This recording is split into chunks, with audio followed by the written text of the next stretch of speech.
This is the Ramblings of an Undisciplined Mind podcast for Wednesday, March 23rd, 2016. As of this recording, Sierra is still missing. Oh, that's awesome.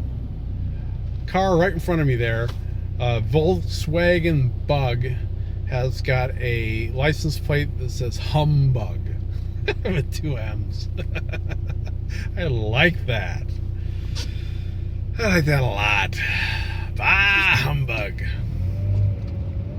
And of course, it's a VW Bug, so, get it? Oh, it's kind of rainy this afternoon. Rainy and kind of cold. Just trying to heat up a little bit. Somebody posted on one of the Facebook groups.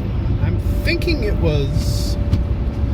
I'm not sure if it was the Roundtable podcast or if it was a Roundtable podcast group or if it was I'm in a space opera group called Space Opera.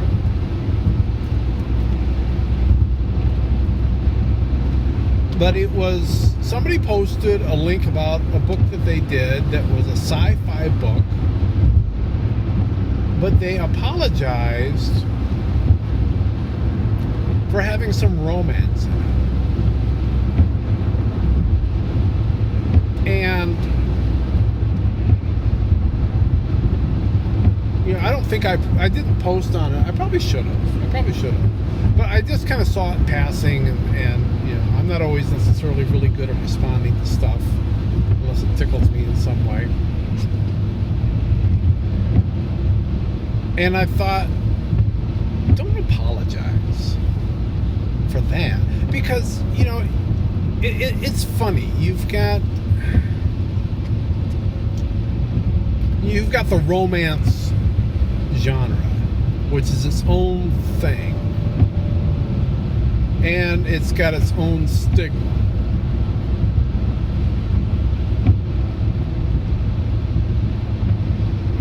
But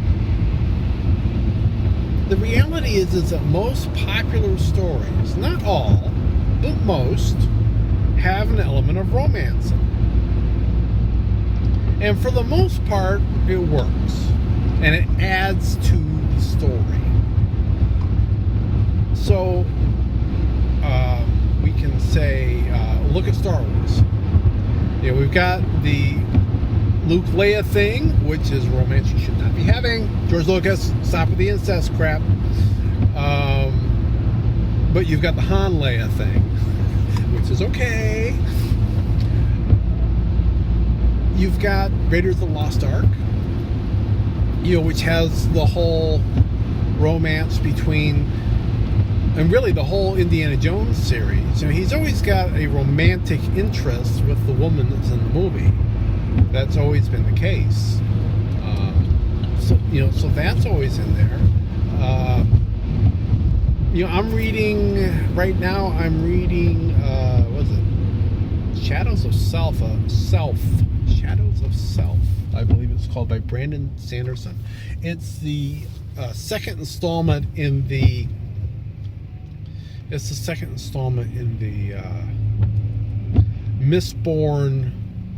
In the second Mistborn series, because there's the original Mistborn series, and then there's this other one, which is almost kind of like, it's like 300 years after the original series, and it's like quasi steampunk Mistborn.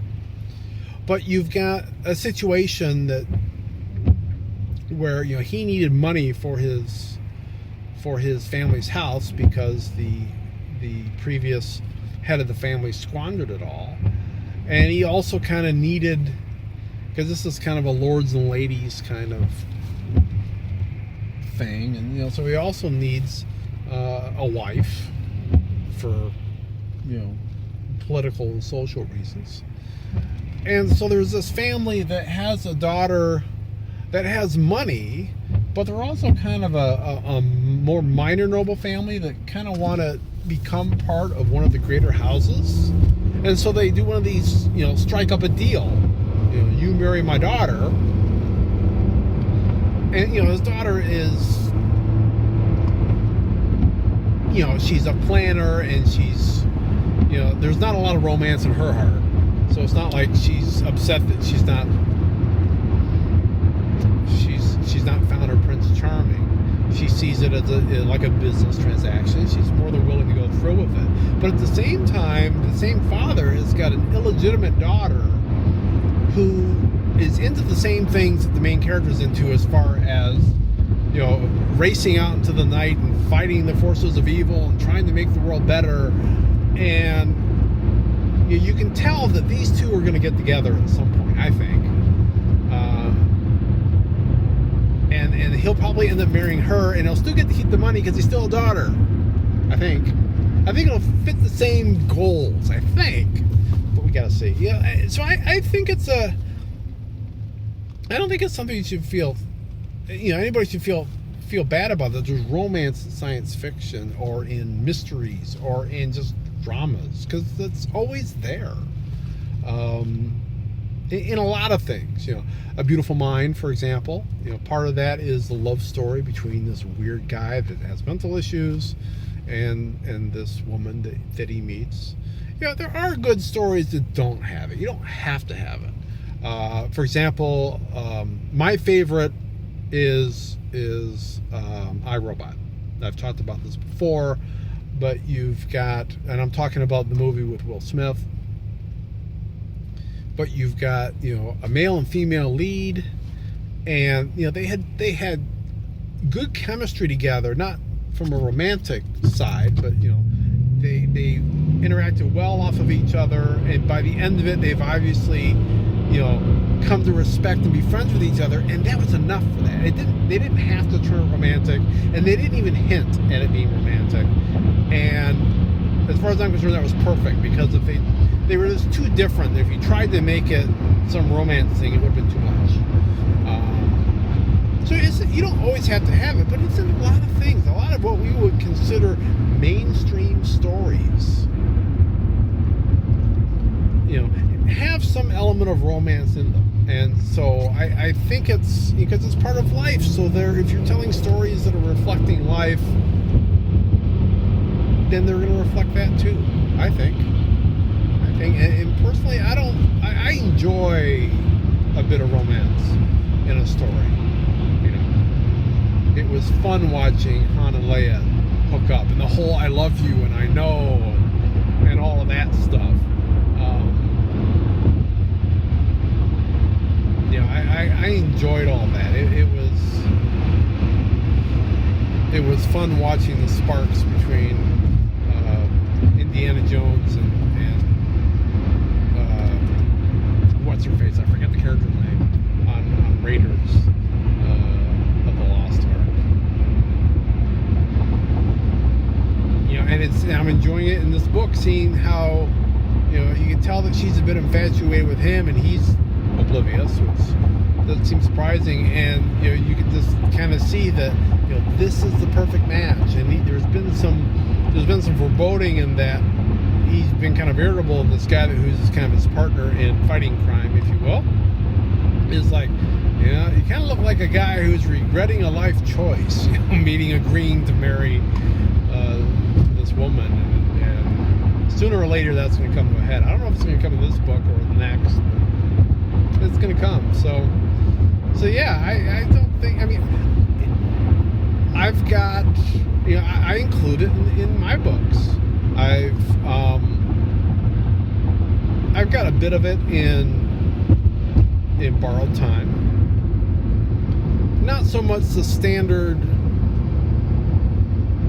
pursuit.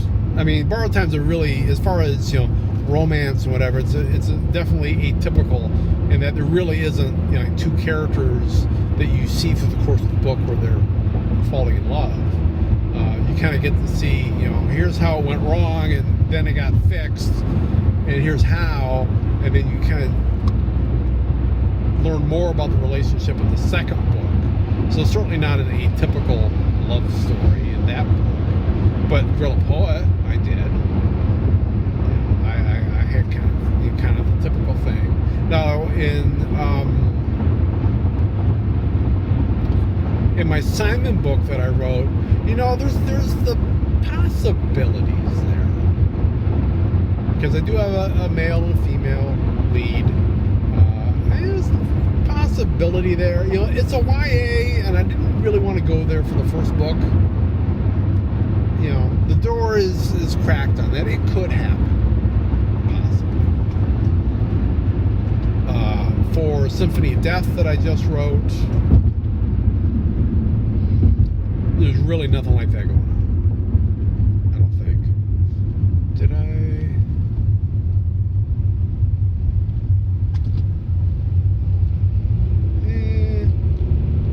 No, not at all, really. But I did take a totally self-centered, womanizing kind of dude, and I moved him emotionally to a place where he could have a real relationship.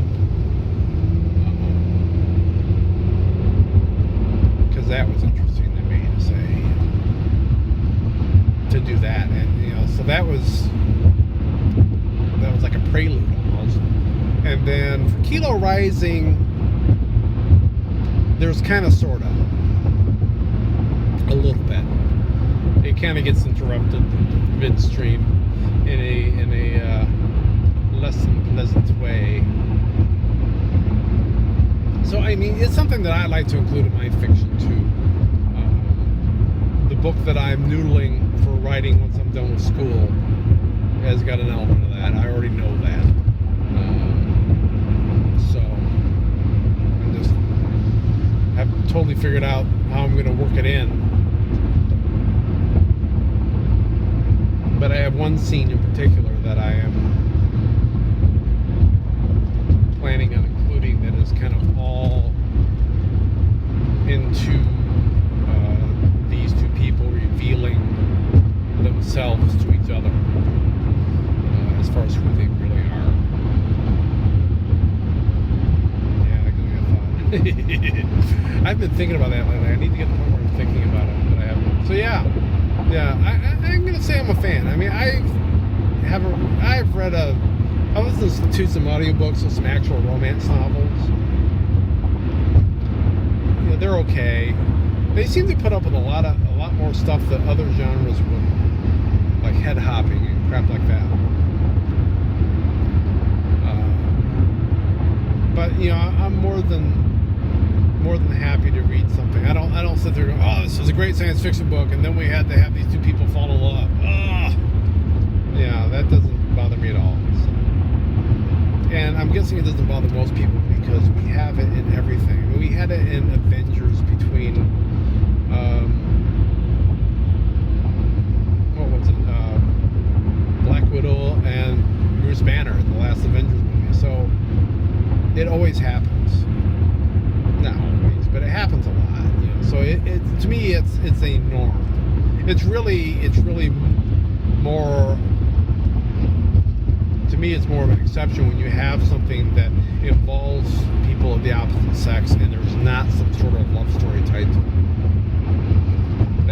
That's more unusual. From where I sit, which is in my car in a rainy afternoon. But tomorrow will be Thursday, so I'll be back to talk